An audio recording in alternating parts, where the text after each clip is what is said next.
Bueno, vamos dándoles la bienvenida a todas, a todos. Bienvenidos a este conversatorio. Nos alegra ir recibiendo gente de todos lados. Tal vez pueden aprovechar a saludar, a decir de dónde nos saludan en el chat, así como acaba de hacer Azucena. Bienvenida, Susi. Todos por ahí tal vez pueden comenzar a saludarse. Vamos a dar un momentito para el ingreso de la gente.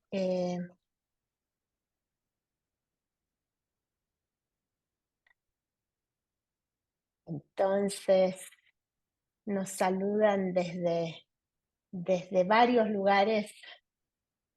Bienvenidos, bienvenidas desde Venezuela, de Miami, desde Egipto, Bolivia, México, Perú, Guatemala. Qué alegría recibirles desde tantos lugares y también desde Brasil y Nicaragua, Argentina, El Salvador. Qué alegría recibirles y entrar en esta conversación, escuchar voces en busca de justicia en Tierra Santa. Vamos a ver un momentito más de saludos y demás, por si acaso había alguien queriendo ingresar. Y qué gusto verles, ver caras conocidas, nombres conocidos, caras nuevas. Bienvenidas y bienvenidos. Bueno, quizás para podemos aprovechar con un par de cositas logísticas que quizá vamos a tener que repetir en un momento porque llega gente más tarde. Entonces, César, quisieras explicar en portugués. Claro, claro. Boa noite. Falando um pouco em português agora. Essa sessão vai ter tradução simultânea para o português. Basta você acessar um símbolo de um globinho que tem na parte de baixo aqui e escolher o canal de português e você vai ouvir a tradução simultânea para o português o tempo todo, tá bom? Bem-vindo e bem-vinda. Y Tori, Gracias tenés por... un anuncio sobre el español. Sí, esto es para todos y todas aquí. Es importante, si no entienden el inglés, que entren en el canal de español. La mayoría del tiempo vamos a estar hablando en español, pero habrán momentos en que vamos a escuchar un pequeño video en inglés o Tony va a compartir un poco su perspectiva en inglés y necesitamos estar en el canal de español para que en esos momentos vamos a escuchar la interpretación de nuestra querida Eunice, que está aquí con nosotros y nosotras esta noche. Así que, por favor, antes de olvidarse, vayan al canal, me seguirán escuchando normal, pero les permitirá seguir escuchando en español en esos momentos de inglés en la sala. Muchas gracias, Tori. Bueno, entonces, ahora sí creo que estamos a tiempo, los demás se irán sumando cuando lleguen. Voces en busca de justicia en Tierra Santa. Nos alegra mucho darles la bienvenida. Yo soy Ruth Padilla de Bors, soy del equipo de SETI Continental, pero esta convocatoria no es solo de SETI, también es un esfuerzo colaborativo con la Red de Justicia y Libertad de Lausana y la Iniciativa de las Américas para la Transformación y la Reconciliación. Tenemos con nosotras y nosotros esta tarde, noche, madrugada, depende de dónde están ustedes, un par de panelistas. Nuestro amigo Tony Day, que es de Palestina propiamente, y su esposa Sara Amestegui de Bolivia, pero también con corazón palestino. Y tenemos aportes grabados de Youssef, perdón, ambos están en procesos de doctorado, como habrán visto tal vez en los anuncios, ambos en Inglaterra, doctorados en áreas diversas de teología.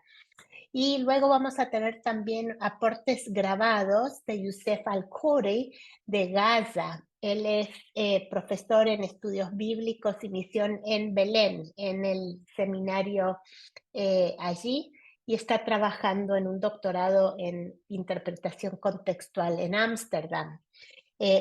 Justamente por eso repetimos la necesidad de que, aunque ahora entiendan todo, porque está en español, la grabación va a ser en inglés. Entonces, si usted quiere escuchar, no entiende el inglés, asegúrese de ingresar ahora al canal de interpretación donde está el español o el portugués para quienes necesitan. Entonces, vamos a comenzar, Tony y Sara. Estamos listos, ¿no? Para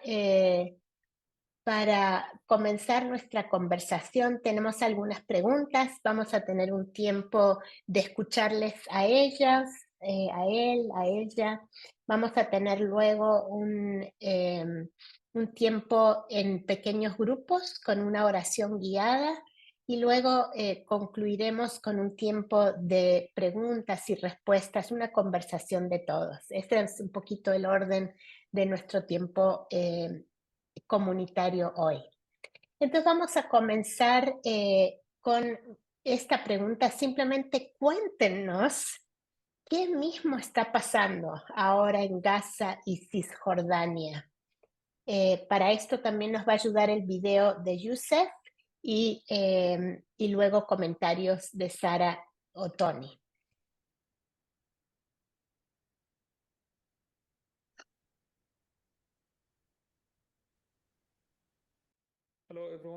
Hola a todos, mi nombre es Youssef Afkori, soy originario de Gaza y mi familia continúa viviendo en la Franja de Gaza.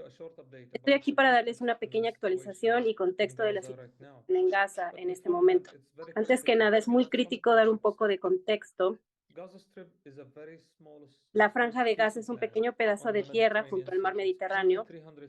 Es solamente 350 kilómetros con una población de 2.3 millones. 70% de ellos son refugiados, gente palestina que sufrió limpieza étnica y fueron desplazados desde 1948 durante el ataque de la milicia sionista en los pueblos palestinos y ciudades donde cometieron muchos genocidios. Desde 1948, los refugiados palestinos que se quedaron en Gaza no se les fue permitido regresar a su propia tierra, aunque la ley internacional lo respetaba y les daba ese derecho. Sin embargo, el gobierno israelí constantemente les negaba poder regresar a sus pueblos. En los últimos 60 años, Israel hizo de Gaza un campo de concentración para 2.3 millones de personas, donde 50 de ellos son niños. Israel controla las fronteras, controla los cielos y las aguas y da muy poco acceso a agua, electricidad y otras necesidades para sostener una buena vida humana, incluso cuidado médico. Algunas veces puede ser difícil encontrarlo en la Franja de Gaza, especialmente para aquellos que tienen enfermedades terminales como cáncer. Así que la gente que necesita ser tratada tiene que dejar la Franja de Gaza. En los últimos 50 días, Israel intencionalmente destruyó muchas de las infraestructuras, casi todas las infraestructuras de la parte norte de la Franja de Gaza. Y los hospitales también han sido afectados y muchos de ellos están completamente cerrados, incluyendo los hospitales más grandes de Al-Shifa, que no solamente da servicio a la parte norte de Gaza, pero también a toda la Franja de Gaza. Hasta ahora, más de 50,000 palestinos han sido asesinados por los bombardeos israelíes y más de 35,000 han sido heridos. Y 1.5 millones han sido desplazados. Este número incluye a la comunidad cristiana palestina en Gaza. Cerca de la mitad de la comunidad cristiana se está refugiando en las iglesias en los últimos 50 días y los demás están en la iglesia católica, con apenas lo necesario para sobrevivir. Y aquí me refiero a agua limpia para beber o comida.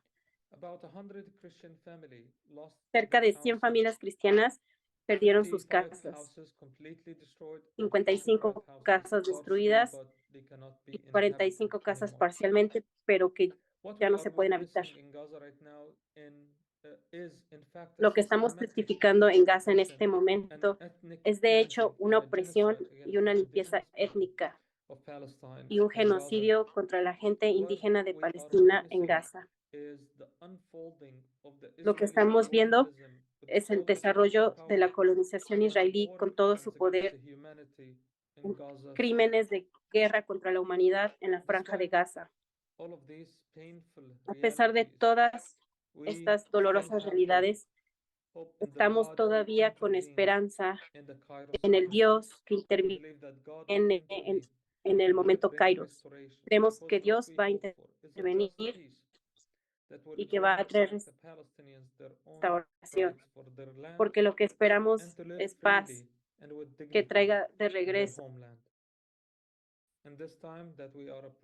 a los palestinos y con dignidad. Creemos en el Dios que se encuentra con la gente en su sufrimiento, en su dolor. Y sabemos y confiamos que Dios ahora está con la gente de Gaza y que Dios ahora está con la gente de Gaza. Gracias a Yusef por esta explicación tan trágica, dramática, real. Y quizá algunos sabemos de esto, algunos no. Y Sara o Tony, ¿quisieran comentar algo específicamente sobre esta pregunta? ¿Qué es lo que está pasando? Él habló específicamente de Gaza. Tal vez quieran complementar contándonos algo más de la ribera occidental o Cisjordania.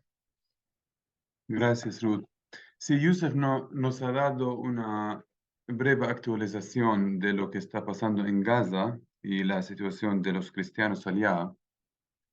En mi última llamada con él, la verdad me dijo que sus padres están enfermos, pero sin poder ir a un centro de salud o hospital. Entonces, por favor, oren por su familia, en especial por sus padres que están en Gaza ahora. Como Yusef indicó, el sistema de salud, en especial en Gaza, ha colapsado totalmente y ahora hay un aumento de brotes de enfermedades infecciosas. Hoy día la Organización Mundial de la Salud dijo que vamos a ver más personas muertes por enfermedades que por los bombardeos, si el sistema sanitario en Gaza no se restablece rápidamente. Y tomen en cuenta que hasta ahora más de 15.000 palestinos han sido asesinados en Gaza, incluyendo más de 6.000 niños y niñas y más de 4.000 mujeres. Israel, la verdad, estaba matando en los últimos 47 días a un niño o niña cada 10 minutos en Gaza.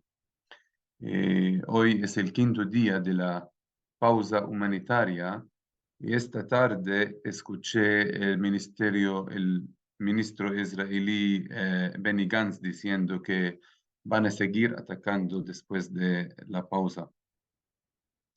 Entonces necesitamos oraciones fuertes para un ceasefire completo, un paro de fuego. Cese al fuego. Sí, cese al fuego. Y mientras todo esto sucede en Gaza, el ejército israelí está atacando sin parar a los palestinos en Cisjordania y Jerusalén Este. Solo en los últimos 5 días, Israel ha arrestado 260 palestinos en Cisjordania bajo leyes racistas y órdenes militares que permiten la detención sin cargo ni juicio.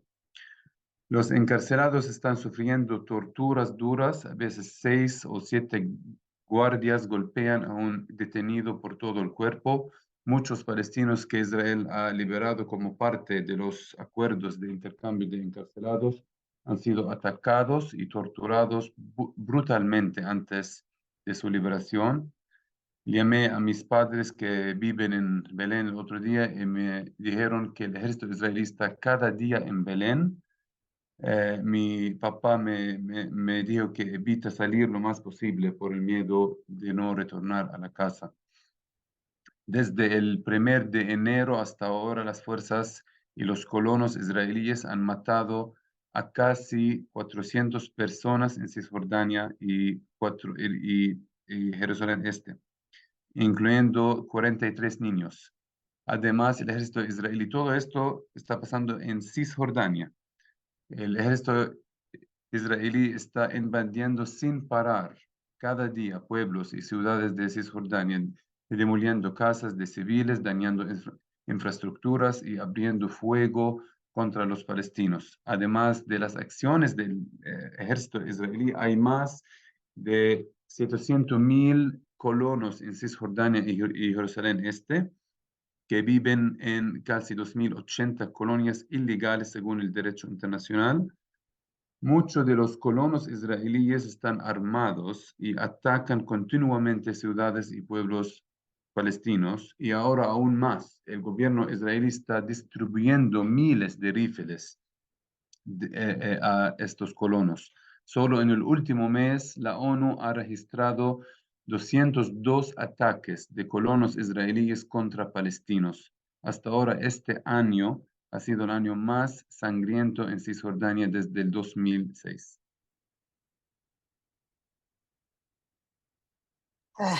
Difícil agradecerte por tanta mala noticia, Tony, pero es necesario escuchar la realidad, ver la realidad, nombrar lo que está ocurriendo.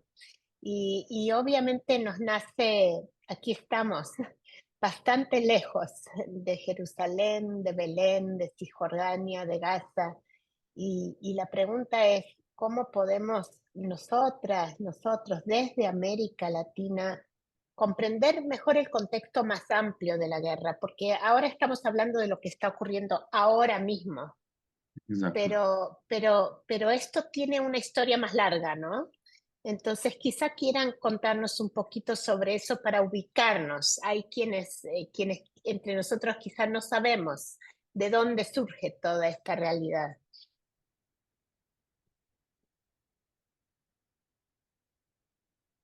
¿Quieres comentar algo? O... Tal vez tú comenta un poco más el contexto amplio y yo comento después de eso. Porque la verdad es muy importante entender el contexto. El contexto en Palestina es todo, porque lo que está pasando ahora no está ocurriendo en el vacío. Ni el ataque de Hamas, que mucha gente está enfocando sobre el ataque de Hamas en el 7 de octubre, pero este ataque no surgió de la nada. Entonces, para comprender lo que está sucediendo ahora, es necesario entender lo que nosotros y nuestros padres y abuelos y abuelas han tenido que vivir durante los últimos 75 años. La agresión sionista contra el pueblo palestino ha estado ocurriendo más de 100 años, en lo que el historiador Rashid Khalidi llama la guerra colonial de 100 años contra Palestina. Las atrocidades que están ocurriendo hoy son el resultado de un tipo particular del colonialismo, conocido en inglés como settler colonialism, que se traduce en español a veces como el colonialismo de asentamiento. Este es el tipo de colonialismo que tuvo lugar en las Américas, Oceanía y partes de África, especialmente Sudáfrica, y se distingue de las otras formas de colonialismo, como el colonialismo de explotación, como en India, por ejemplo, que se basa en la explotación de las naciones colonizadas, principalmente para obtener recursos o mano de obra. El colonialismo de asentamiento, el settler colonialism, es cuando los colonizadores ocupan un territorio para reemplazar permanentemente a los pueblos indígenas y por los colonizadores. Esta es quizás la forma más cruel del colonialismo porque requiere la eliminación de la población indígena. Además, el colonialismo de asentamiento debe distinguirse de la migración, incluso de la migración colectiva. En Palestina, por ejemplo, tenemos comunidades cristianas armenias y siríacas entre las cuales huyeron del horrible genocidio cometido por los turcos al principio del siglo XX. Sin embargo, nunca tuvimos ningún problema con estas comunidades cristianas. No hay ningún conflicto palestino-armenio, por ejemplo. Estos cristianos perseguidos escaparon del genocidio y vinieron a vivir con nosotros, pero para refugiarse en nuestra tierra. No vinieron a reemplazarnos ni a establecer su estado sobre nuestra sangre. En cambio, y es importante entender esto, a finales del siglo XIX, en el pico del imperialismo y el colonialismo europeo, los judíos europeos decidieron hacer lo que sus compatriotas cristianos hicieron en América, Oceanía y parte de África. Estos judíos europeos iniciaron un movimiento colonial conocido como sionismo, fundado por el periodista austrohúngaro Theodor Herzl. El objetivo de este movimiento era resolver el problema del racismo europeo contra los judíos. Sin embargo, como solución, los sionistas utilizaron el paradigma europeo del colonialismo de asentamiento para establecer lo que Herzl llamó en alemán der Judenstaat, el Estado judío. Entonces, con el apoyo de las potencias europeas, incluyendo el gran apoyo de cristianos sionistas, el movimiento sionista empezó a fomentar la migración colectiva de judíos de Europa a Palestina. Lamentablemente, estos judíos no vinieron a vivir entre nosotros, como los cristianos armenios o siríacos. Vinieron con un objetivo claro, siguiendo la tradición de colonialismo de asentamiento para establecer un etnostado, un estado judío étnicamente exclusivo, der Judenstaat, en una tierra habitada por otras personas, los palestinos. ¿Cómo lo han logrado? No con flores y globos, sino con el desplazamiento forzoso y las masacres de los palestinos, lo que el historiador israelí Ilan Pappé llama la limpieza étnica de Palestina. Entonces, entre 1947 y 48, las guerrillas sionistas ejecutaron un plan cuyo objetivo era limpiar étnicamente Palestina de sus habitantes originales. Como resultado de la limpieza étnica de Palestina, 750.000 de palestinos fueron expulsados de sus hogares y 500 ciudades y pueblos palestinos fueron destruidos o despoblados. Y los sionistas cometieron más de 30 masacres documentadas contra el pueblo palestino, entre ellas las masacres de Deir Yassin, Al-Tantura, el Lid y la masacre de Tirtel-Los, donde alrededor de 55 palestinos, incluyendo mujeres y ancianos, fueron quemados vivos. A nivel personal, por parte de mi madre, nuestra familia es originaria de Shfa'amer, una ciudad cercana a Nazaret. El 14 de julio del 48, los sionistas invadieron Shfa'amer, la ciudad donde mi abuelo Najib Ilyas vivió hasta sus 20. Y como resultado, mi bisabuela Basma, su madre, tomó a mi abuelo y a sus hermanas y hermanos y escaparon a Belén. Allá vivieron refugiados en garajes durante varios años. 2 décadas después, en 1968, mi abuelo Najib y su hermana Rose decidieron visitar su hogar en Shfa'amer. Se llevaron a mi mamá con ellos. Mi abuelo y su hermana querían ver la casa donde crecieron, pero cuando llamaron a la puerta, una familia judía los recibió. Mi abuelo tenía otra hermana, Jalile se llama, que vivía en Akka, en Acre. Jalile murió en la limpieza étnica del 48, cuando los sionistas envenenaron el agua de Akka. Eso fue parte de una operación llamada Etcha Tupan, Shalach Lachmecha en hebreo, que es un terrible mal uso de Eclesiastes 11:1. Echa tu pan sobre las aguas. Según los historiadores israelíes Benimores y Benjamin Kedar, el objetivo de esta operación era utilizar armamento biológico obtenido de Europa y Estados Unidos para inducir una epidemia de tifoidea entre los palestinos con el fin de aplastar la resistencia palestina y prohibir a los palestinos expulsados regresar a sus hogares. Esta es la historia de mi familia y cualquiera que conozca la catástrofe del 48 sabe que la historia de mi familia se parece a la típica historia de la Nakba. Y la Nakba es la palabra árabe que usamos para describir la limpieza étnica de Palestina. Significa catástrofe.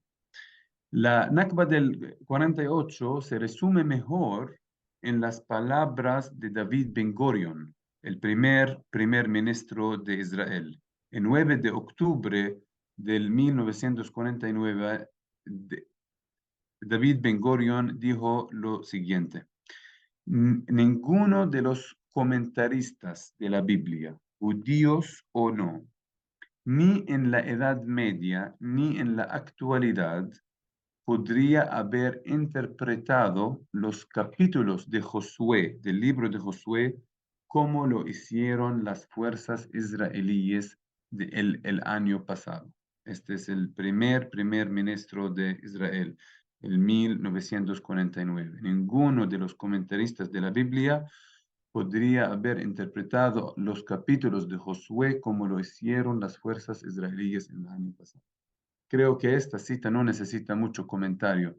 En ella está la admisión implícita del tipo de limpieza étnica que los sionistas hicieron contra el pueblo palestino. Y como cristiano, debo decir que esta declaración es un mal uso colonial del texto bíblico que no refleja el corazón de las escrituras ni el evangelio de Jesucristo. Y me horroriza que un colega cristiano que estudió teología conmigo una vez en Londres utilizó una vez una referencia similar al libro de Josué para legitimar la guerra israelí contra Gaza en el 2014. Ahora, la Nakba solo 2 minutos más y voy a terminar esta parte. Ahora, la Nakba del 48 no paró. En el 48 Israel ocupó 78% de Palestina histórica, ¿ok? Y en 1967 Israel continuó su colonización de Palestina, ocupando Cisjordania, Gaza y Jerusalén Este. Son 22% de Palestina histórica. Y hasta ahora seguimos bajo la ocupación de Israel. Israel impuso sistemas y leyes racistas contra los palestinos para empujarlos gradualmente de sus territorios. Estas leyes y políticas han sido calificadas como apartheid por muchas organizaciones internacionales de derechos humanos, como Human Rights Watch y Amnistía Internacional. Y el apartheid es un crimen contra la humanidad. En las palabras de Amnistía, el apartheid es un sistema de trato discriminatorio cruel y prolongado por parte de un grupo racial a miembros de otro con la intención de controlar al segundo grupo racial. A nivel personal, mi familia y yo sufrimos desde hace 6 años las consecuencias del apartheid israelí. Estoy casado con Sara, que es de Bolivia, y como soy palestino bajo el régimen de apartheid israelí, mi esposa internacional no puede vivir conmigo en Cisjordania más de 24 meses. Si yo fuera un colono judío con una esposa boliviana que viviera en Cisjordania, en una de las colonias israelíes construidas en tierras robadas a los palestinos, Israel le daría a mi esposa boliviana una visa de matrimonio que le permitiría vivir conmigo sin problemas. Sin embargo, como soy palestino, mi esposa boliviana solo recibe un tipo especial de permiso a través del ejército israelí, en el cual no se le permite trabajar, ni conducir, ni moverse libremente, ni utilizar el aeropuerto, entre otras restricciones. Además, este permiso vence cada 6 meses y no se puede prolongarse más de 24 meses. Entonces el permiso de Sara terminó, así que no fuimos del país, que nos fuimos del país sin poder volver. Dejamos nuestra casa recién construida, perdimos el trabajo y tuvimos que empezar de cero en un lugar nuevo. Desde entonces hicimos todo lo que estuvo a nuestro alcance para regresar, pero fue en vano. Hasta este mismo momento no podemos volver a Belén. Ahora vivimos en el exilio y somos parte de los 7 millones de palestinos en la diáspora. Lamentablemente, nuestra historia no es única. De hecho, en aproximadamente un año, el Seminario Bíblico de Belén perdió a 4 miembros clave de su personal docente a causa de las políticas israelíes de apartheid. Y apenas nos estás contando un poco, ¿no, Tony? Duro, duro. No sé, Sara, si querés comentar sobre este mismo tema o pasamos a la siguiente pregunta para poder avanzar. Ya, solamente quería decir que con este tema de lo que nos ha pasado como familia, se puede entender muy bien que no es que hay Israel y Palestina, dos estados autónomos, dos estados que tienen la misma capacidad política, la misma constituyente, se están peleando entre sí, que es más o menos el discurso que se maneja, ¿no? Dos estados en pelea, pero en realidad es un estado con una fuerte potencia militar, con el respaldo de muchos poderes occidentales, en contra de un Estado ocupado militarmente, porque si ustedes ubiquen, yo no quiero entrar a vivir a Israel, yo quiero entrar a vivir a Palestina, quiero estar en Cisjordania, de donde mi esposo es, él ha nacido ahí, pero no puedo. ¿Pero por qué? Es porque todas las fronteras de Palestina están controladas por Israel. Entonces, Palestina sí me da. Obviamente yo ya tengo todos los registros civiles, ya tengo todo para entrar y vivir como los derechos humanos permiten en todos los países, ¿verdad? Que te casas con un ciudadano y tienes derecho a vivir con él. Pero como las fronteras están controladas por Israel, yo no lo puedo hacer. Entonces, con este ejemplo, tal vez podemos ayudarles a entender que hay una diferenciación sistemática muy opresiva, ¿no? Y no es lo que los medios de comunicación masivos tienden a mostrar, ¿no? Un conflicto entre dos partes iguales, ¿no? No es así. Gracias, Sara. Se nos está cortando el tiempo de exposición, pero tenemos 2 preguntas más antes de pasar a un tiempo en pequeños grupos. Y la pregunta es, ¿cuáles son las respuestas cristianas a la actualidad, a la guerra en Gaza? Posiblemente respuestas cristianas palestinas, pero también occidentales. Y tenemos un nuevo video de Youssef.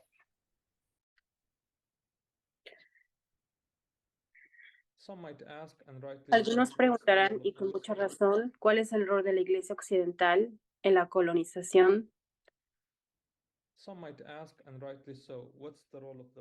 ¿Cuál es la Iglesia Occidental en la colonización de Palestina? Y esta es una pregunta muy importante.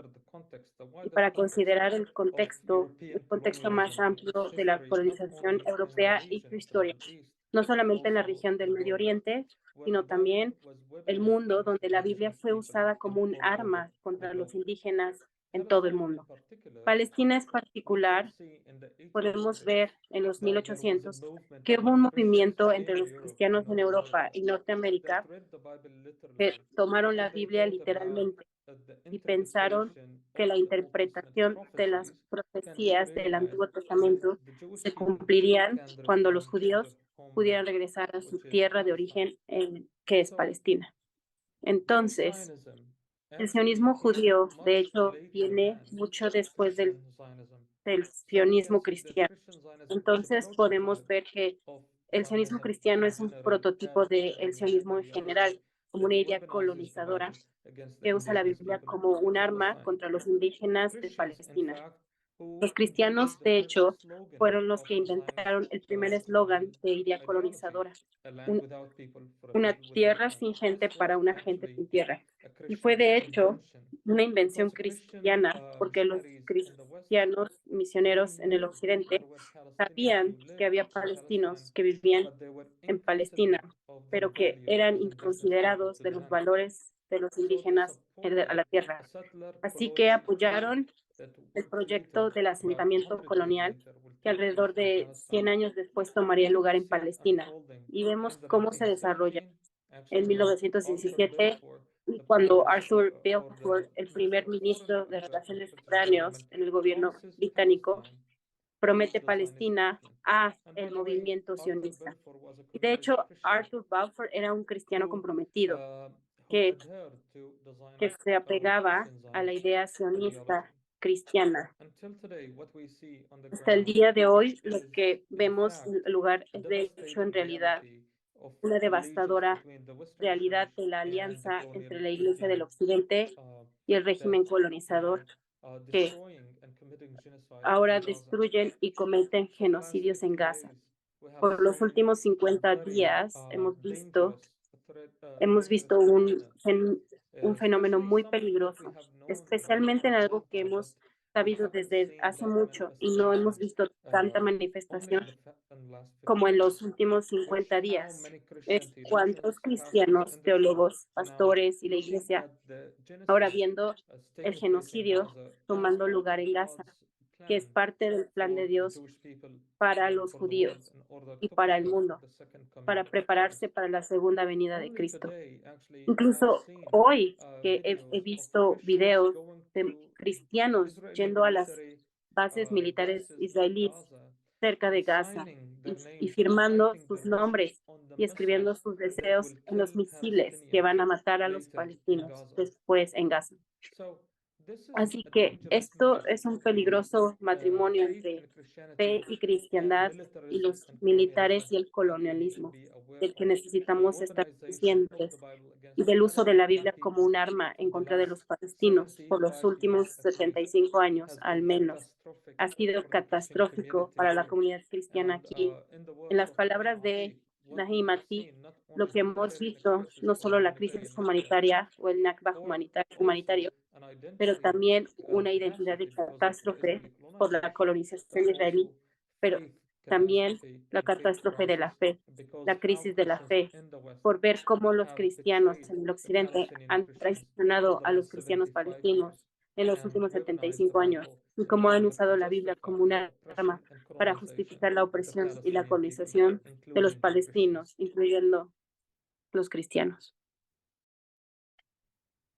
Entonces, Sara y Tony, quizá quieran comentar esto y sumar un poquito cuál es la actitud ahora de cristianos, pero cuál quisieran ustedes que sea la respuesta de nosotras, de nosotros, como hermanos, hermanas latinoamericanos, que estamos lejos, pero que nos importa esto porque al ser cristianos tenemos una parte en este relato, ¿no? Entonces, quizá nos pueden contar un poquito sobre esta perspectiva. Quiero solo enfatizar 2 o 3 puntos sobre la historia y la respuesta de ahora de los cristianos, porque Youssef explicó un poco el fenómeno del sionismo cristiano, cómo empezó antes del sionismo judío y cómo contribuyó en gran medida al éxito del proyecto sionista. De hecho, los eruditos del sionismo cristiano creen que si no fuera por el activismo de los sionistas cristianos en los siglos XIX y XX, el Estado de Israel probablemente no habría existido. Y este apoyo ha continuado desde entonces hasta hoy. Ahora, el tipo de sionismo cristiano que ha sido más fuerte desde el siglo XIX es el dispensacionalismo, el dispensationalism. Y el dispensacionalismo es un sistema teológico y hermenéutico inventado por John Nelson Darby, un teólogo irlandés en la década del 1830. Y el dispensacionalismo de Darby no encontró apoyo en Bretaña, donde empezó. En cambio, durante un periodo de 16 años, Darby estuvo muy activo en los Estados Unidos, centrándose principalmente en la difusión de su teología entre los líderes y pastores cristianos. En consecuencia, el dispensacionalismo pasó de ser una pequeña teología marginal en Bretaña a un movimiento influyente en Estados Unidos. Y poco después de que el dispensacionalismo llegó a Estados Unidos, fue casi inmediatamente exportado a América Latina por alguien que se llama C.I. Scofield. Y C.I. Scofield es la persona que popularizó el sionismo cristiano a través de su Biblia de estudios, la Biblia de Scofield. Un amigo me contó recientemente cómo la Universidad Fundamentalista, donde graduó en los Estados Unidos, usaba la Biblia de Scofield como la Biblia oficial de la universidad. Cuando se referían a versículos de la Biblia, simplemente daban el número de la página de la Biblia de Scofield. Entonces, si tienes la Biblia verdadera, va a encontrar el texto. Lamentablemente, encontré algo similar durante nuestro tiempo en Bolivia. Algunos seminarios evangélicos en América Latina todavía usan la Biblia de Scofield hasta hoy. Ahora, ¿qué es el dispensacionalismo? En el centro, ¿y cuál es el problema del dispensacionalismo? En el centro de esta teología hay una clara distinción entre el Israel del Antiguo Testamento y la iglesia del Nuevo Testamento. Una distinción que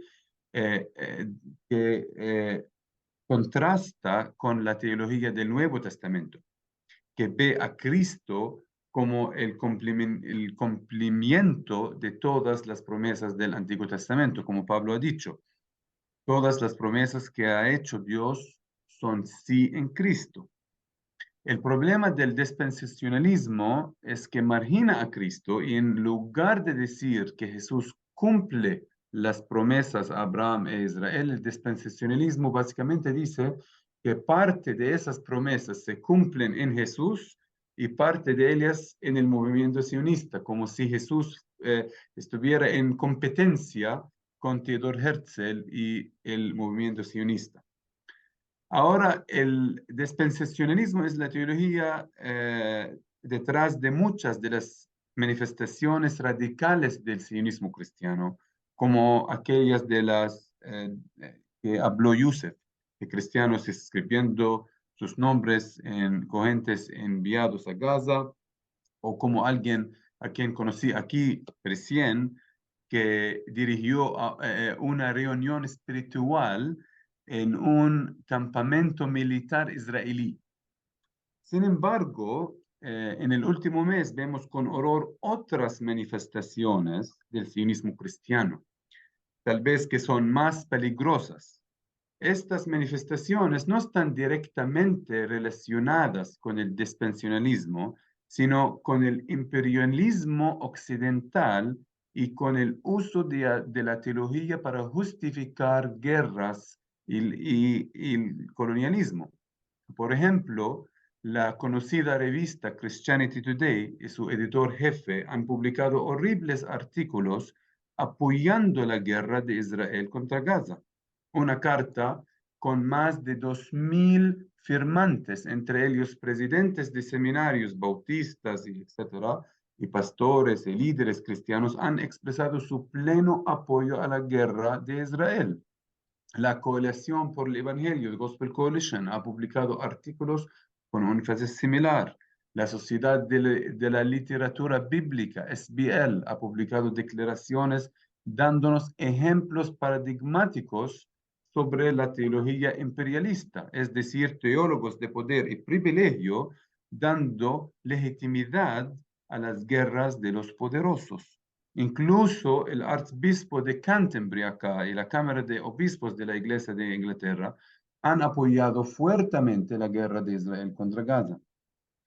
Una vez, para entender este fenómeno, una vez el arzobispo de Canterbury dijo lo siguiente: la Iglesia de Inglaterra representa a Inglaterra. Básicamente esto significa que si el gobierno británico o la sociedad británica dicen algo, la Iglesia debe apoyarlo y justificarlo. Esto se aplique a otros contextos, incluyendo el contexto de Estados Unidos. Es lo que René Padilla llama culture Christianity, el cristianismo cultural. Pero en este caso, la cultura es la del imperialismo y el colonialismo. Los gobiernos del Reino Unido, Estados Unidos, dicen que vayamos a la guerra o vamos a la guerra y apoyamos a Israel en sus guerras. ¿Qué hace la Iglesia?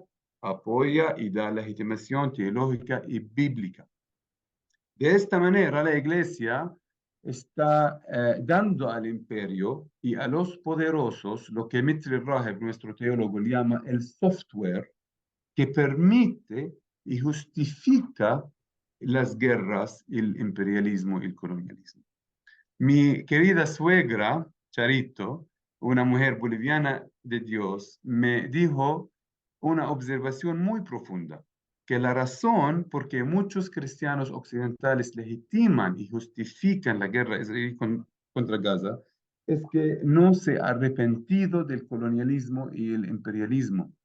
Y por esta razón, hace 4 o 5 semanas hemos escrito una carta abierta en el nombre de 12 organizaciones cristianas palestinas para desafiar a los teólogos y líderes eclesiásticos occidentales y para llamarlos al arrepentimiento y al cambio. La carta tiene hasta ahora más de 17,000 firmas y se puede leer en español y en portugués en change.org.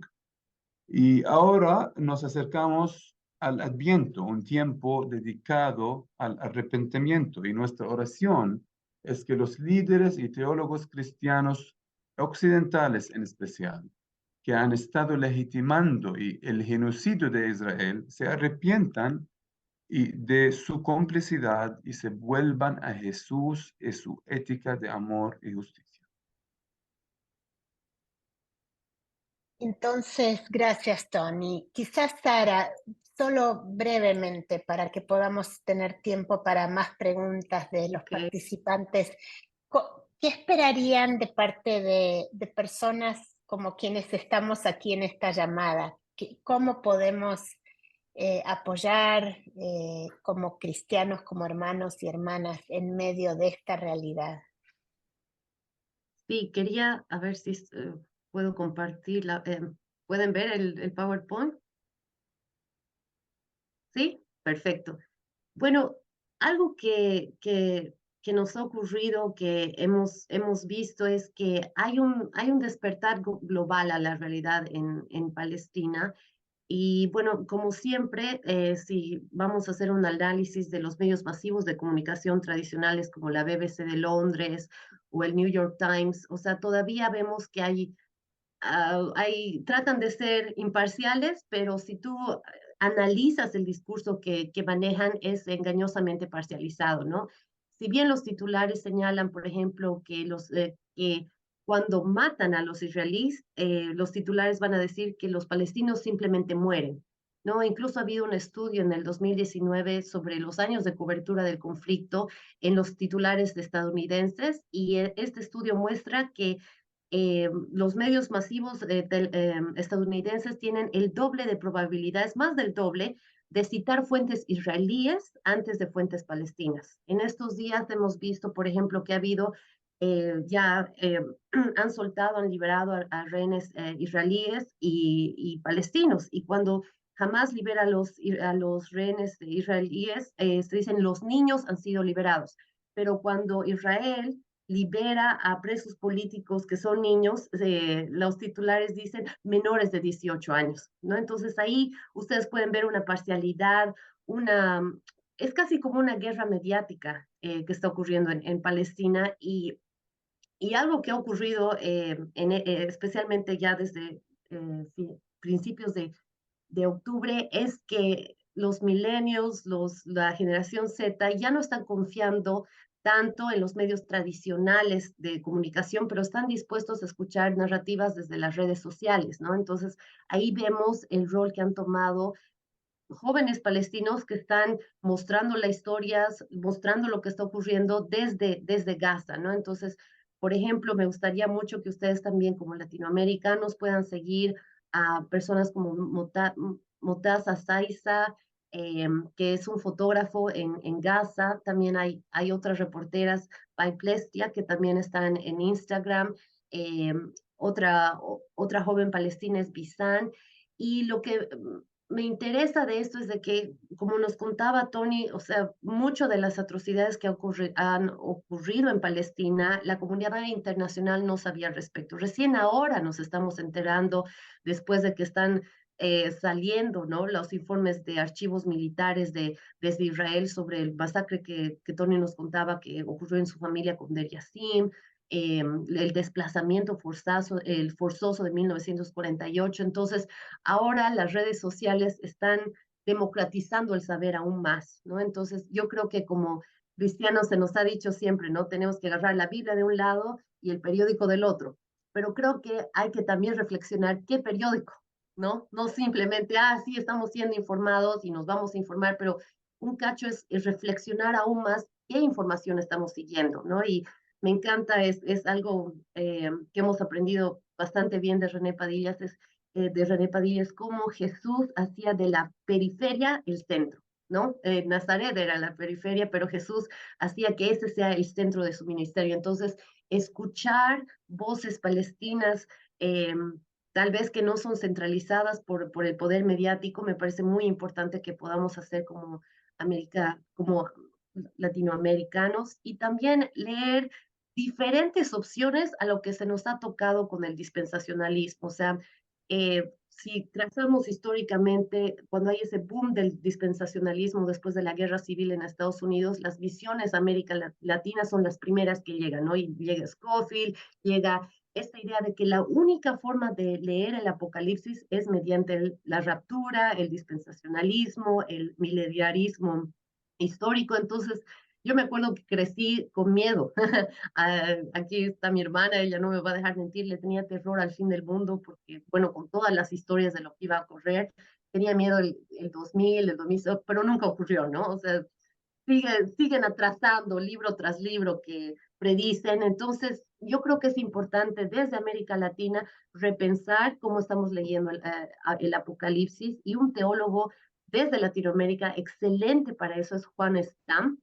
Tiene un libro Apocalipsis y Profecía excelente, y él lo va a hacer desde una perspectiva intelectual rigurosa, ¿no? O sea, nos va a hacer leer los libros proféticos desde una exégesis comprometida, ¿no? Comprometida a la palabra de Dios y no comprometida a una agenda política, lamentablemente, que viene desde Estados Unidos, ¿no? Entonces, les aconsejo leer también La limpieza étnica de Palestina, que es otro gran libro que ya está en español. Ha sido escrita por William Pape, que es un historiador judío israelita, y creo que me parece que es una muy buena fuente de información. Otro libro que también está en español que les aconsejo es este, que es Sionismo Cristiano, o Hoja de Ruta hacia el Armagedón, y es un análisis histórico, teológico sobre el sionismo cristiano, y lo va a hacer de una forma crítica, pero también rigurosa, ¿no? Desde una perspectiva más histórica, tal vez, que la de Juan Stam, pero creo que estamos llamados a ser como los cristianos de Berea, ¿no? En Hechos 17:11, ¿no? Tenemos que leer las escrituras para ver si lo que nos enseñan es verdad. Y yo creo que estamos llegando a un momento en la historia latinoamericana que no solamente se nos reconocen nuestras voces, pero que nosotros mismos reconocemos nuestras propias voces. O sea, y ya tenemos creo que, creo que es esa enseñanza del Espíritu Santo, que nosotros podemos hacer una teología desde América Latina para Latinoamérica, y también a favor de otros pueblos, ¿no? Del hemisferio sur. Entonces, yo creo que sitios como estos ayudan mucho a la comunidad palestina a saber que no todo el mundo no todo el mundo cristiano está en contra de ellos, ¿no? Que hay cristianos que nos tomamos el tiempo de escuchar sus historias. Ay, gracias, Sara, qué tremendo, tremendo. Fuentes, diversificar nuestras fuentes, educarnos, formarnos, son parte de nuestra respuesta. Y otra respuesta es acompañarles en oración. Amén. Creemos que a Dios le importan estas cosas. Y por eso vamos a entrar a un tiempecito. Sería muy bueno tener más, pero apenas vamos a tomar unos 15 minutos, un poquito, quizá entre 10 y 12 minutos para, para compartir en grupos pequeños y poder, a partir de todo esto que escuchamos, procesar un poquito y tomar un momento de quietud y de oración comunitaria. Entonces vamos a ser divididos en grupos, nos van a enviar, tenemos personas que están facilitando estos pequeños grupos y tenemos una pequeña guía para ese tiempo y luego no se vayan, hagan clic, antes de irse, hagan clic en este que tiene el documento con la guía y luego del tiempo de oración vamos a regresar para un tiempo de preguntas y conversación con Sara y Tony. Entonces seguimos, vamos a los grupos.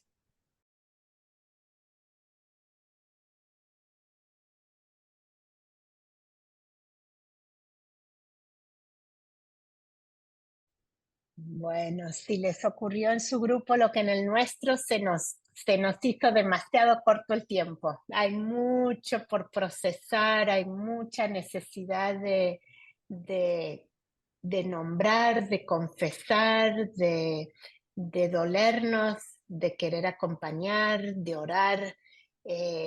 Y bueno, sirva esto como un abridor, como apenas una entradita para que sigamos.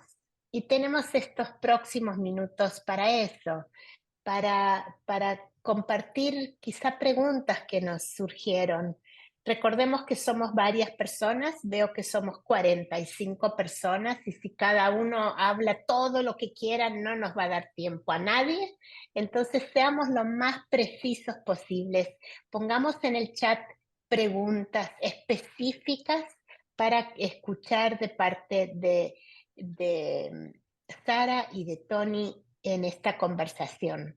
Veo que ya hay una pregunta que surgió antes en la conversación y quizá podemos comenzar con eso, y es, ¿será correcto aclarar que la guerra actual es contra Hamás y no contra la población palestina?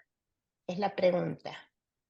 Entonces, ¿será que la guerra es contra Hamás o es contra Palestina? Quizá pueden aclarar eso y los demás siéntanse en libertad en español o en portugués de compartir sus preguntas en el chat. Yo puedo contestar esta pregunta, pero necesito hablar en inglés para hablar más rápido y claro. ¿Está bien?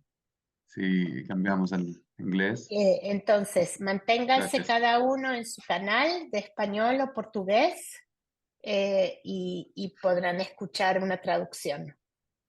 Okay.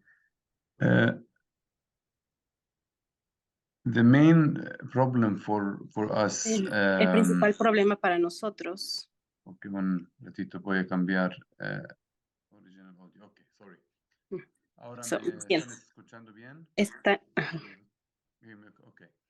So our fight is with vocabulary. Nuestra lucha And with es language. con And you, el idioma. give a lot of examples. So Y puedo dar muchos the ejemplos. this is El lenguaje que war nosotros utilizamos and this es is part of the 100 war, the es 100 parte war on Palestine. de la Since the guerra de restart colonización de 100 7 años. October, this has been going on for Esto, 100 years. esto no comenzó el octubre 7, esto ha And pasado por 100 años. And Israel proved by their actions that this is not a E war against, Israel probó against, con su reacción que esta no es una guerra a war en against contra de all the Hamás, Palestinian people. es una Why are they guerra en attacking contra de los people in the West palestinos. Bank, arresting ¿Por qué están people, atacando a torturing los people in the palestinos, West Bank? torturándolos? They are expanding their settlements in the West Bank Están even now, while expandiendo the war is going on en Cisjordania, no solo en Gaza. Están yendo a Cisjordania. And what is happening in lo que está sucediendo en Gaza. Todos los edificios residenciales en Gaza están siendo destruidos. 10,000 personas de las 15,000 que han sido asesinadas son mujeres y niños. Esto no es Hamás. Esta es la continuación de la guerra de Israel contra Palestina. Es una guerra contra Gaza. Tal vez, Gracias, Tony. algo Adelante, que, Sara. Ujú. tal vez algo que pueda agregar es, muchas veces se hace esta pregunta y más o menos la idea es culpar a Hamás de todo, pero Hamás no existe en Cisjordania, ¿no? No es un partido político en Cisjordania, entonces, ¿cómo puedes decir que esto es en contra de Hamás y no en contra de los palestinos cuando en Cisjordania no existe Hamás, pero como hemos estado explicando, ha sido un año muy sangriento para los palestinos en Cisjordania? El problema que nosotros tenemos de no poder regresar es a Cisjordania, no es a Gaza, y en Cisjordania no está Hamás. Entonces, es una estrategia de Israel hacerlo parecer como el conflicto entre Israel y Hamás, cuando en realidad es un conflicto entre Israel y un pueblo oprimido que no tiene los mismos derechos humanos que, eh, que los israelitas. Entonces, incluso judíos se están dando cuenta de esto. Yo quería también invitarles a seguir a Jewish Voice for Peace, Judíos por la Paz, que son grupos judíos que se están dando cuenta que si hay un trato ilegítimo, hay un maltrato, no va a haber seguridad ni para los palestinos, pero tampoco para los israelitas, ¿no? Y también porque están quebrando la raíz social de Israel, tanto en Israel como Palestina. Entonces, eso tal vez entender, o sea, no hay jamás en Cisjordania, pero sigue habiendo atentados, muertes, presos políticos, apartheid legal. Entonces, es una mirada muy miope de la situación. Gracias. Aquí otra pregunta es, en uno de los grupos surgió que hay varios versículos bíblicos citados por sionistas y la sensación es que no tenemos una respuesta específica. ¿Cómo podemos responder bíblicamente a este abuso de las escrituras? Oh, hay tantos versículos bíblicos que se me ocurren ahorita, pero voy a dejar a Tony algunos, pero el que se me ocurre ahorita hablar es de Génesis 12:3. Bendeciré a todos los que bendigas y maldeciré. He visto a muchas personas en la América Latina temerosos de decir cualquier cosa en contra de Israel, en público o en privado, porque tienen miedo de que Dios les maldiga. Y me encanta decirles a esas personas, bueno, si realmente Dios maldice solamente por criticar al Estado de Israel, no sé dónde estaría yo ahorita, dónde estaría Tony, qué sería de nuestras vidas, ¿no? Porque en realidad el problema de este versículo, por ejemplo, de Génesis 12:3, es que hace parecer que tenemos un Dios como una máquina, ¿no? Entonces, si le pones unas moneditas que dicen Israel, Dios te trae muchas bendiciones. Y si le pones una monedita que dice, no sé, parece, o sea, es una misconcepción de quién Dios es, de la grandeza de Dios todopoderoso, que sabe todo, que está en el control del universo, y lo estamos limitando a que si hace esto, Dios dice esto, dice. Y en realidad, si ustedes leen Génesis 12:3, es una promesa que Dios le da a Abraham. Está bien clarito en el texto bíblico que es al singular, es a Abraham, ¿no? Entonces, y vemos que sí, Dios le da ese tipo de bendiciones, pero este es un gran ejemplo de cómo toman un versículo fuera de su contexto para legitimar, ¿no? Las atrocidades de Israel. Entonces, de repente hay muchos latinoamericanos que incluso tienen temor a decir lo que están sintiendo, lo que están viendo por ese tipo de versículos. No sé, Tony, si quieres hablar de alguno otro. O pasamos hay varias preguntas, entonces quizá tomamos otra para tratar de... ¿Sí, Tony? I would just add one little thing that reading the Old Testament minus Jesus. Me gustaría agregar algo pequeño. That's the equation. Que We need to read a veces la the Old ecuación Testament es que si hablamos en contra de Israel es herejía, pero es como un mercado.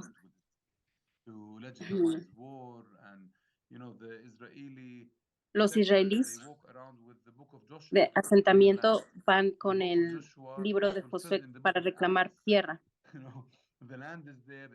La tierra está ahí, la expansión está ahí, la complicación está ahí.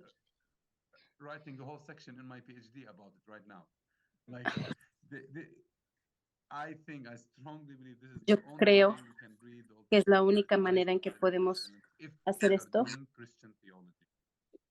si estamos haciendo teología cristiana apropiada. Otra pregunta que surge aquí es, históricamente, ¿a qué atribuyen ustedes que haya tanto creyente latinoamericano sionista, que haya tanto seguimiento a esta beta dentro de América Latina?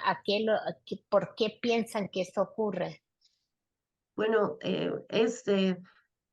en primer lugar se puede entender por las misiones de los Estados Unidos a la América Latina. O sea, estamos muy cercanos a Estados Unidos, es una potencia mundial, tiene muchos recursos, entonces las misiones que han llegado de Estados Unidos y se han exportado a África, a Latinoamérica, han hecho que en África, en América Latina haya esta forma de pensar, este pensamiento sionista. Y también es una teología que te dice, esta es la verdad y no dudes en repetirla, ¿no? Es como que este es el mensaje de Dios y eso es lo que tú tienes que pensar. Entonces, no ha sido unas misiones que han dejado que las iglesias locales puedan pensar, reflexionar desde su realidad o desde las realidades de otros, sino ha sido como que esta es la teología, esta es la verdad, esta es la Biblia, la Scofield Bible, ustedes la repiten, entonces ha sido como que cortar, pegar, ¿no? Y está muy relacionada también a un fenómeno que es la prosperidad, ¿no? El evangelio de la prosperidad. Entonces ahí está esa idea de que si tú bendices a Israel, te va a ir muy bien, tu estado va a estar bien, el país va a ser más bendecido. Entonces, y también es una mirada bastante simplista de la escatología que trae al ser humano una seguridad, ¿no? El creer saber cuándo Jesús va a venir o en qué año, que nos trae un cacho más de consuelo que la realidad de decir, no sabemos, ni siquiera Jesús sabe, ni los ángeles saben cuándo van a venir. Creo que eso es lo que dice el Evangelio, pero esta propuesta nos da como una idea más clara de lo que va a ser y yo creo que eso es lo que atrae a muchos seguidores en América Latina, pero poco a poco vamos viendo que esto se va quebrando, ¿no? Este tipo de Voy a tratar interpretaciones. Ajá, gracias. Voy a tratar de unir un par de preguntas aquí. Una tiene que ver con la necesidad, el cuestionamiento de que nos aliemos tanto a una postura, a un partido o a una alianza, a un Estado, versus nuestra alianza a Jesucristo. Y también hay una pregunta relacionada de alguna manera que habla, ¿por qué hablamos así en estos términos y no hablamos tanto de la paz o la reconciliación, la no violencia? ¿Cómo ¿Por qué hablamos encararían? sobre? No entendí. Sí, ¿Por la qué hablamos pregunta sobre qué? es que quizá nos parcializamos y tendemos de un lado o de otro y que necesitamos ser pacificadores.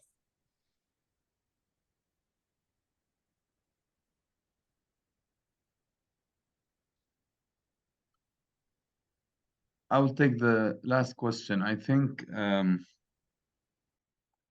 yes. Yo creo que sí. Puedo entender por qué el cristianismo sionista diría apoyar a israelíes y palestinos. Saliéndote de este paradigma, cuando nos vamos al centro y tratamos de sanar las dos lados y ser reconciliadores, pero la solidaridad y con el oprimido y pararse con el oprimido y ir en contra del colonizador.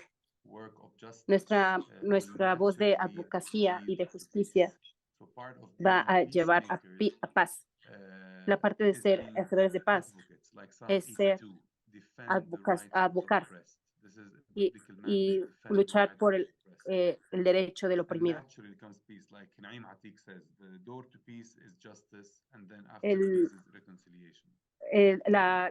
Para entrar a la puerta de la paz es justicia y después de la paz es la reconciliación. Sí, tal vez para agregar algo es que se nos ha enseñado a mirar este conflicto de una manera muy binaria, ¿no? Blanco y negro. Entonces, eres pro-Palestina o eres pro-Israel y listo. Cuando en realidad hay muchas personas ahorita en Israel, muchos israelitas que están diciendo, la raíz del problema es la opresión.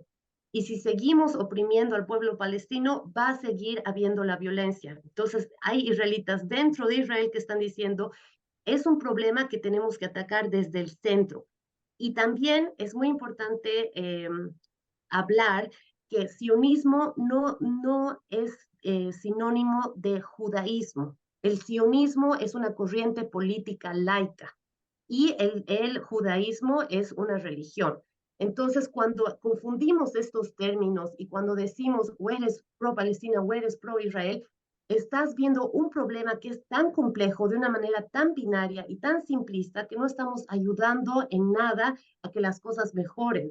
Entonces, yo les animo, no estamos aquí diciendo, tienen que ser pro-Palestina, tienen que ser pro-Israel. Estamos diciendo, por favor, escuchen las voces de otros, no solamente de las autoridades de Israel, de los políticos de Israel, escuchen a los mismos israelitas desde Israel que están diciendo, escuchen a los judíos del mundo entero que están diciendo lo que está haciendo Israel en el nombre del judaísmo, en el nombre de todos los israelitas, es algo malo, es algo que no aceptamos, es algo que es una atrocidad, es un genocidio.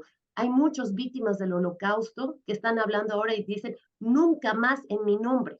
Nunca más en mi nombre van a justificar, van a usar el holocausto para justificar las muertes de más niños, más vulnerables, más ancianos, más mujeres, nunca más en mi nombre. Entonces, ahí estamos viendo cómo se está usando el sufrimiento de un pueblo para justificar el sufrimiento de otro pueblo. Y con estas actitudes binarias no estamos ayudando a nadie, sinceramente. Hay varias preguntas más. Encaremos esta. En el Brasil hay cristianos de iglesias históricas y también de estas iglesias empresa de la teología de la prosperidad. ¿Cómo hacer para dialogar con estos hermanos sobre Israel? O sea, quizá con las diferentes tendencias. En El Salvador, por ejemplo, hay una iglesia que se llama Tabernáculo Bíblico Bautista de los Amigos de Israel. ¿Cómo encarar a estas, cómo entrar en conversación sobre este tema con hermanos de estas iglesias? Hermanos, algo que, rapidito y tú hablas, algo que hemos visto que funciona porque hemos estado así en las trincheras ya varios años, es que empezar con versículos bíblicos o atacando al sionismo cristiano no funciona. Lo que funciona es contar historias, contar realidades, perspectivas, la historia misma de cuando Tony cuenta su historia de su familia, nadie le puede refutar aquello que ha vivido en carne propia. ¿No? O sea, contar historias de palestinos cristianos ya es algo que un poco les mueve el piso. ¿Qué? ¿Hay palestinos cristianos? Porque hay esa idea islamofóbica, ¿no? Todos los palestinos son musulmanes. Entonces, si empezamos con historias de cristianos palestinos, de palestinos musulmanes o de judíos que están pro-Palestina, yo creo que ese es un puente para hallar conversaciones más ricas, ¿no? Más fructíferas que solamente no sé, un debate teológico bien abstracto, ¿no? De este versículo y el otro. And I think with Christians, yo creo que con los cristianos que son sionistas, tenemos casos de profetas falsos y que su corazón está en el lugar incorrecto, pero la mayoría, nuestra esperanza es que su corazón está en el lugar correcto con el Señor. Si alguien tiene el corazón correcto y una relación correcta con Dios, Y de lo que estamos hablando no es una invención. Dios ama a cada ser humano. No oprimas a la gente, trátala con dignidad, honra a la gente, no mates gente. Estos son los 10 mandamientos. Así que no estamos hablando de algo nuevo, es hablar de las éticas de Jesús. La persona tiene un corazón para Dios, para Jesús, un seguidor de Cristo. Y para mí, mi experiencia personal no es algo complicado. Es simplemente compartir y saber qué está pasando. La gente cambia. Gracias, Tony. Nos recordás, ¿no? En medio de todo esto de las polarizaciones y la desinformación y el analfabetismo y las distorsiones teológicas, el llamado constante, coherente a amar a Dios, amar al prójimo y todo prójimo y persona humana creada a imagen de Dios y estar del lado de quienes están siendo violados en esa imagen. Entonces, ese es nuestro llamado y lastimosamente se nos ha acabado el tiempo. Hay tanto más. Concibamos esto como un aperitivo. Nos abrieron el apetito para más. Y permitámonos seguir informándonos, aprendiendo, leyendo. Gracias por proponernos fuentes. Y vamos simplemente a tomar un momento para cerrar en oración. Dios nuestro, Padre creador de personas de todo, de toda tez, de toda etnia, de toda cultura, personas de toda nación y de todo pueblo. Venimos con dolor por esta realidad tan terrible, tan trágica y tan evitable.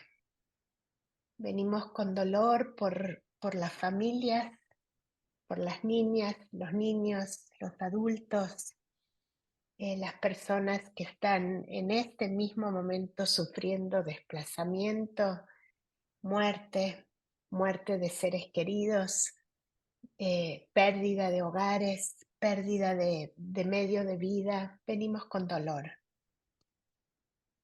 Te agradecemos por Tony, por Sara, por Yusef, por todos nuestros hermanos y hermanas palestinos, tanto los que viven allá como los que están en la enorme diáspora provocada por esta situación. Pedimos consuelo, ánimo, esperanza para ellas y ellos. Y para quienes estamos por aquí en tierras latinoamericanas, te rogamos que nos hagas vehículos de justicia, de verdad, que nos permita ser canales de tus buenos propósitos en medio de estas realidades. Descansamos no en nuestra capacidad, no en nuestra destreza, sino en tu espíritu. Espíritu de vida, reconfórtanos. Espíritu de vida, abrázanos y a nuestros hermanos y hermanas en todo el mundo. Espíritu de consolación, sánanos. Espíritu de amor, apaga el mal. Espíritu de vida, ilumínanos para hacer las obras de tu justicia. Espíritu de amor, encamínanos por tu paz. Amén. Amén. Muchas gracias a Tony, muchas gracias a Sara, a Yusef y gracias a cada uno por regalarse esta hora y media de exploración y aprendizaje, que sea el comienzo de un camino, no el final, que sea este aperitivo que nos lleve a profundizar más, a encontrar cómo solidarizarnos y acompañar a nuestras hermanas y hermanos. Muchas gracias a todos y todas. Muchas gracias. Gracias a todos. Muchas gracias. Gracias, Tony. Gracias, Sara. Un abrazo fuerte. Muchísimas gracias. Abrazos. Obrigada também. Obrigado.